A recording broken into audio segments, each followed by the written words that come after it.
दोस्तों, मेरे इलाके में फिर से आपका स्वागत है। आज की कहानी है पूर्णिमा की रात। पूर्णिमा की रात थी। आसमान में पूरा चमकता चांद अपनी चांदनी बिखेर रहा था। उसकी रोशनी में शहर के बाहर जंगल के बीचों बीच दोनों तरफ पेड़ों से घिरा हुआ वह रास्ता काफी सुंदर दिखाई दे रहा था। जंगल के बीच होने के कारण और हाईवे काफी नजदीक होने के कारण आमतौर पर वह रास्ता रात को सुनसान ही रहता था। पर आज नहीं। आज उस पर एक गाड़ी धीरे धीरे चल रही थी। इस गाड़ी को चला रहा था शहर का मशहूर वकील सार्थक सन्याल और उसके साथ थी उसकी पत्नी सर्वांगी सन्याल। वह पेशे से डॉक्टर थी और पूरे दिन की थकावट के बाद पिछली सीट पर सो रही थी। दरअसल सार्थक के दोस्त रजत ने शहर से दूर एक फार्म हाउस खरीदा था और दोनों को आमंत्रित किया था।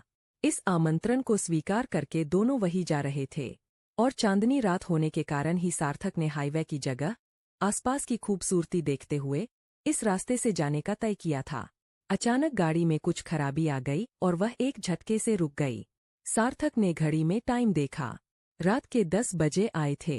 उसने मोबाइल से मदद मंगवानी चाही, पर उसमें नेटवर्क का नामोनिशान नहीं था। वह चुंचलाते हुए गाड़ी से नीचे उतरा और बोनेट खोलकर देखने लगा। उसे इंजन की थोड़ी बहुत जानकारी थी। इसी का इस्तेमाल करके उसने गाड़ी को शुरू करने की कोशिश की। काफी कोशिशों के बावजूद भी जब गाड़ी स्टार्ट होने का नाम नहीं ले रही थी तो उसने हार मानकर सर्वांगी को जगाया। वह बोला, सर्वांगी उठो, गाड़ी खराब हो गई है। हमें आज की रात किसी गेस्ट हाउस या होटल में ही बितानी होगी। रजत के पास हम कल ही जा पाएंगे। सर्वांगी तो पहले ही गाड़ी बंद होने के झटके से जाग चुकी थी पर फिर भी सोने की एक्टिंग कर रही थी। वह बहुत शांति से उठी और बोली, मुझे पता ही था। यह कोई पहली बार तो है नहीं कि यह गाड़ी खराब हुई है। इसलिए तो मैं रोज बोलती हूँ कि इस पुरानी खटारा को बेचकर दूसरी कार ले लेते हैं, जो कम से कम इस तरह हमें बीच रास्ते में तो धोखा नहीं देगी। पर तुम्हारी समझ में यह कभी नहीं आता। माना कि यह तुम्हारी पहली गाड़ी है और अजीज है, पर तुम पिछले 15 सालों से इसका इस्तेमाल कर रहे हो। अब इसे रिटायर करने का टाइम आ गया है। अगर सर्वांगी की आवाज में गुस्सा होता तो सार्थक उसे नजरअंदाज कर देता, पर आज उसकी आवाज शांत थी और इसे महसूस कर सार्थक डर गया। वह अपने अनुभव के आधार पर जानता था कि सर्वांगी हद से ज्यादा गुस्सा है और उसने अगर विरोध किया तो ज्वालामुखी फटेगा। इसलिए वह हथियार डालते हुए हाथ जोड़कर बोला, खरीद लेंगे माता रानी, पर इस वक्त अपना बैग उठाओ और चलो। आज हमें रात गुजारने के लिए कोई जुगाड़ करना पड़ेगा। इस जंगल में तो हम रात गुजार नहीं सकते।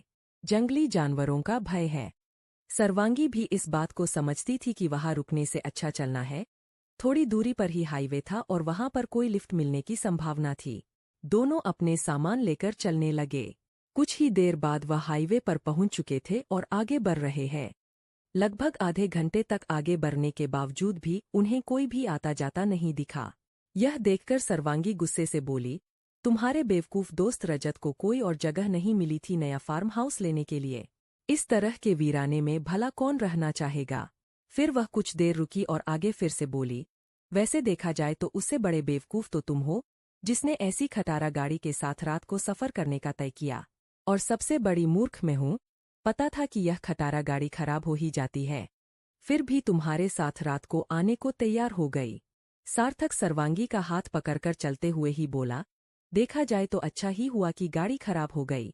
आखिर काफी टाइम बाद हम इस तरह चांदनी में नहाते हुए एकांत में घूम रहे हैं। सर्वांगी गुस्से से कुछ कहती उससे पहले ही आसमान में जबरदस्त बिजली कड़क उठी और अचानक हुई उस आवाज से डरकर सर्वांगी सार्थक के सीने से लिपट गई। सार्थक भी आवाज से चौंक गया था, पर बिजली की रोशनी में उसने जो देखा उसने उसे खुश कर दिया था। वैसे तो बिजली एक ही सेकंड चमकी थी, पर इस एक सेकंड में भी उसने देख लिया था कि थोड़ी दूर जंगल के थोड़ा अंदर एक हवेली है। उसने सोचा रात को इस हवेली में रुका जा सकता है। वहां पर लाइट भी जल रही है, तो जरूर कोई रहता होगा। उसने सर्वांगी को यह बताया और दोनों हवेली की ओर चल पड़े। हवेली के पास पहुंचने पर उन्होंने देखा कि वह हवेली काफी पुरानी लग रही थी। सर्वांगी को न जाने क्यों इस हवेली को देखकर कोई अच्छी फीलिंग नहीं आ रही थी। उसने यह बात सार्थक को बताई और बोली, मुझे डर लग रहा है। हमें इस पुरानी हवेली में नहीं जाना चाहिए। ऐसा करते हैं, हम आगे चलते हैं। शायद कोई अच्छा गेस्ट हाउस मिल जाए या लिफ्ट मिल जाए। सार्थक ने उसे अपने सीने से लगाया और बोला, मेरी जान, समझने की कोशिश करो। इस मोबाइल में अभी भी नेटवर्क नहीं आ रहा है और इस जंगल में नेटवर्क आने की कोई उम्मीद भी नहीं है। हम आधे घंटे से तो चल रहे हैं, पर लिफ्ट भी मिल नहीं रही है। ऐसा लगता है इस हाईवे पर रात को कोई वाहन नहीं निकलता। ऐसे में हमें काफी दूर चलना पड़ेगा। इससे अच्छा होगा हम इस हवेली के अंदर जाए। वैसे मैं भी यहाँ रुकना नहीं चाहता, बस सोच रहा हूँ कि जहाँ मोबाइल नेटवर्क नहीं आता ऐसी जगह बनी हवेली में लैंडलाइन फोन जरूर होगा। हम रजत को फोन करने के उसके बाद तुरंत ही यहाँ से बाहर निकल जाएंगे। वह हमें लेने आ जाएगा। इसके बाद उसने कुछ देर हवेली को देखा और फिर बोला, हवेली पुरानी तो है, पर इसे डरावनी बनाने का क्रेडिट रामसे ब्रदर्स को जाता है। यह उसकी फिल्मों का ही असर है कि लोग पुरानी हवेलियों में जाने से डरने लगे हैं। तुम्हारे साथ भी यही हो रहा है। अब आओ, अंदर लाइट जल रही है तो कोई न कोई तो यहाँ रहता ही होगा। सर्वांगी का डर कुछ कम हुआ और दोनों हवेली का गेट खोलकर हवेली के मुख्य दरवाजे के पास पहुंचे। दरवाजे पर डोरबेल नहीं था। डोरबेल की जगह पर एक पुरानी से रस्सी लटकी हुई थी, जिसे देखकर लगता था कि वह अंदर किसी घंटी से जुड़ी होगी ताकि उसे खींचने पर घंटी बजे। पुराने मकानों में ऐसा देखा जा सकता है। सार्थक ने उसे 2-3 बार खींचा, लेकिन उसे ऐसा महसूस नहीं हुआ कि अंदर कोई भी घंटी बजी हो। यह देखकर सर्वांगी ने दरवाजे को खटखटाने के लिए अपना हाथ आगे बढ़ाया। अभी वह दरवाजा खटखटाए उससे पहले ही अंदर से एक भारी आवाज आई, अंदर चले आओ, दरवाजा खुला ही है। उन दोनों को यह बात अजीब लग रही थी क्योंकि अंदर से किसी भी घंटी की आवाज नहीं आई थी और न ही उन दोनों ने कोई आवाज दी थी। फिर भी किसी को पता चल गया कि बाहर कोई है, पर उन्हें मदद चाहिए ही थी, इसलिए दोनों दरवाजा खोलकर अंदर चले गए। अंदर जाते ही उन्होंने पाया कि वह दोनों एक बड़े से हॉल में है और ऊपर लटका बहुत बड़ा झूमर पूरे हॉल में रोशनी फैला रहा है। उन्होंने देखा कि हॉल के सामने की और झूले पर एक आदमी बैठकर शाही अंदाज में झूल रहा है। वह लगभग 70 साल का होगा, फिर भी उसकी आंखों में एक अलग ही गुरूर था।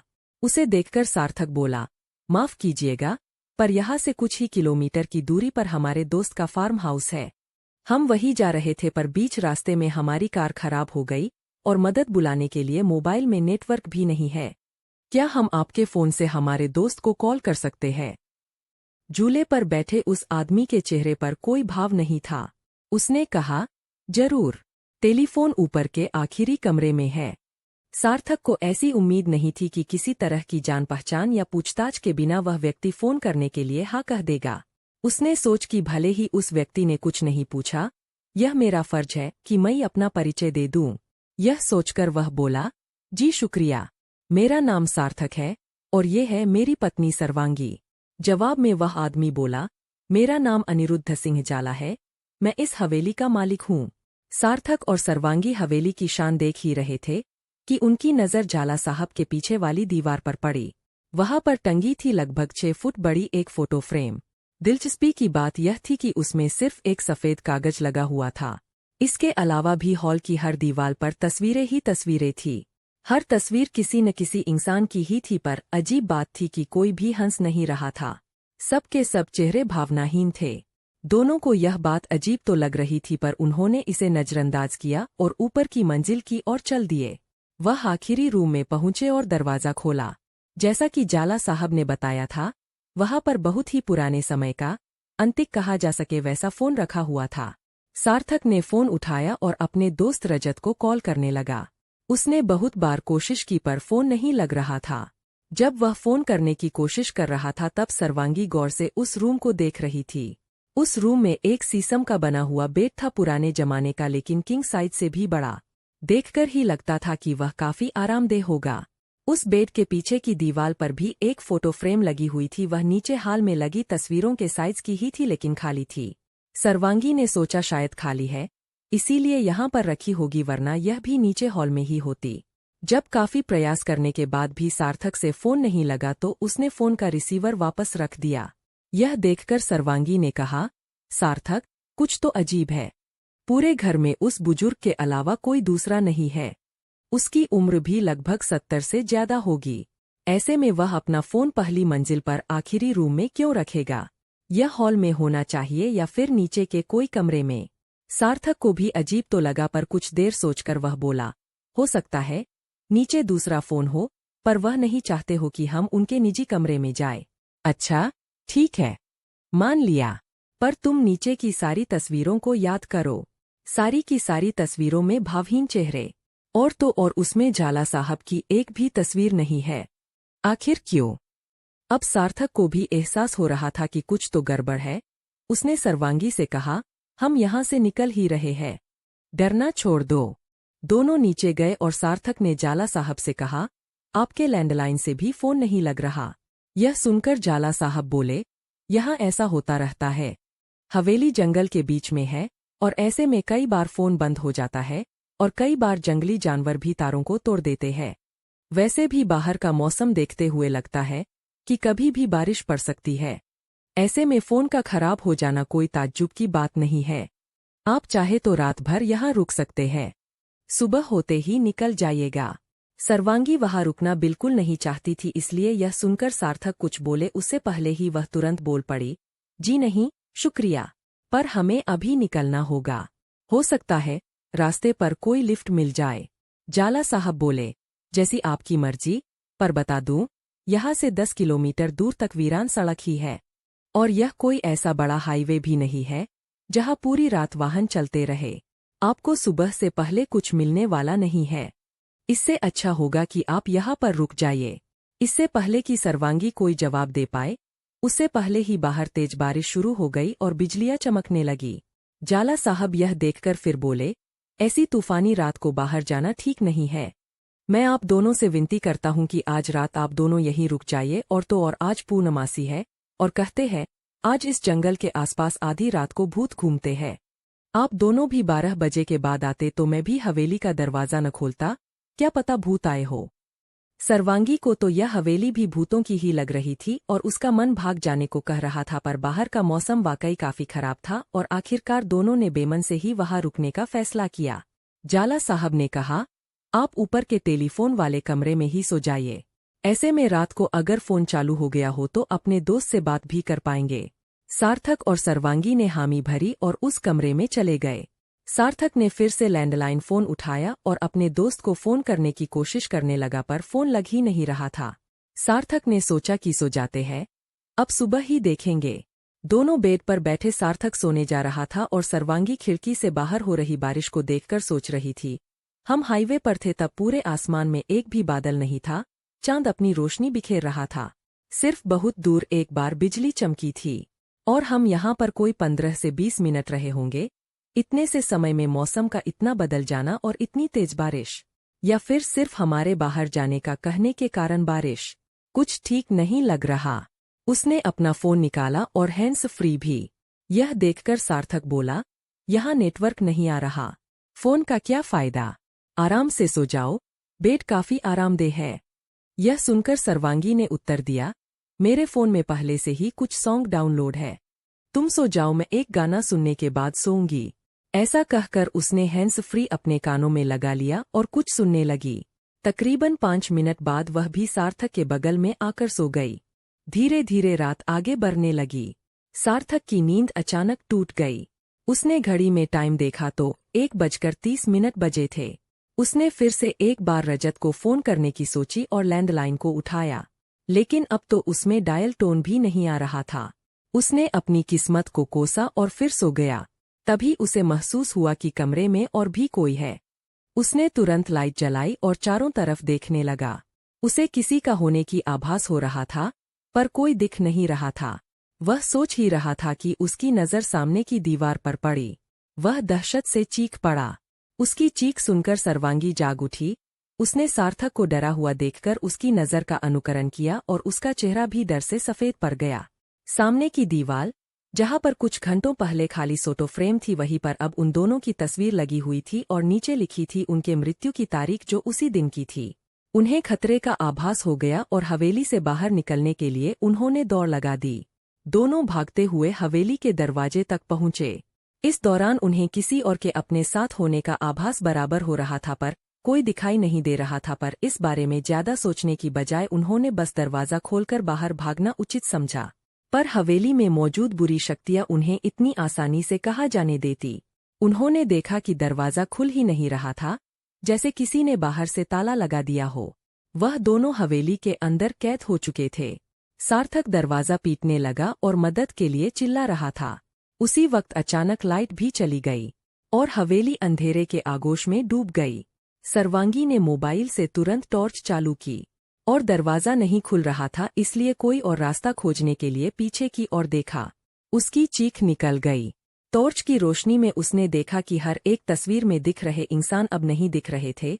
सारी तस्वीरें खाली थी और झूले के पीछे बनी सबसे बड़ी खाली फोटो फ्रेम अब खाली नहीं थी। उसमें झाला साहब की खुद की तस्वीर थी। तस्वीर में भी वह उसी झूले पर बैठे थे और उनके चेहरे पर शैतानी मुस्कुराहट थी। अगले ही पल वह कुछ समझ पाए, उससे पहले ही तस्वीर में से झाला साहब गायब हो गए और झूला अपने आप चलने लगा। टॉर्च की रोशनी में इस भयानक मंजर को देखकर सार्थक और सर्वांगी दोनों की आवाज ही जैसे बंद हो गई। दोनों को समझ में आ चुका था कि वह भूतों के जाल में फंस चुके हैं। लगभग तुरंत ही फोन की टॉर्च भी अपने आप बंद हो गई और हवेली फिर से पूरी तरह अंधकार में चली गई। सार्थक को उनकी और बढ़ते पदचापों की आवाज सुनाई दे रही थी और उसे समझ में आ चुका था कि अब वह कुछ समय का मेहमान है। तभी सर्वांगी ने उसका हाथ पकड़ लिया और अचानक भूतों की चीख वहां फैल गई। उनकी और आती पदचापों की आवाज बंद हो चुकी थी। वहां पर सिर्फ चीख पुकारे सुनाई दे रही थी और सबसे बड़ी चीख झाला साहब की थी, वह भी महसूस हो रहा था। सार्थक को साफ साफ महसूस हुआ कि यह चीखें आम नहीं है, बल्कि इस चिल्लाहट का कारण उन सबको हो रहा दर्द है। धीरे धीरे चीखें धीमी हो गई और अब सार्थक को सर्वांगी के मुंह से निकलने वाले बोल सुनाई दिए। बात तुरंत उसकी समझ में आ गई।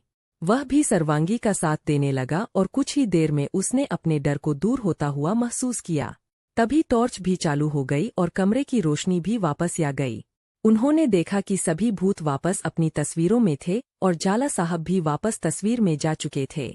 पर अब उन तस्वीरों में भाव विहीन चेहरों या शैतानी मुस्कान की जगह दहशत देखी जा सकती थी। दोनों के एक ही छोटे से प्रयास से दरवाजा भी खुल गया, पर अब उन्हें डर नहीं था। दोनों आराम से ऊपर गए और अपना सामान लेकर वापस नीचे आकर बाहर निकल गए। ऊपर कमरे में मौजूद फोटो फ्रेम से भी उनकी तस्वीर गायब हो चुकी थी। हवेली से बाहर निकलते ही सार्थक ने सर्वांगी को गले से लगा लिया और बोला, आज तो हमारी मृत्यु निश्चित थी। हमारी आत्मा भी जरूर वही कैद हो जाती एक तस्वीर में। मुझे तो कुछ समझ में नहीं आ रहा था। डर से मेरी सोचने की क्षमता भी चल गई थी। ऐसे में तुम शांत रही और तुरंत हनुमान चालीसा बोल पड़ी। तुम्हारा जितना शुक्रिया करूं उतना कम है।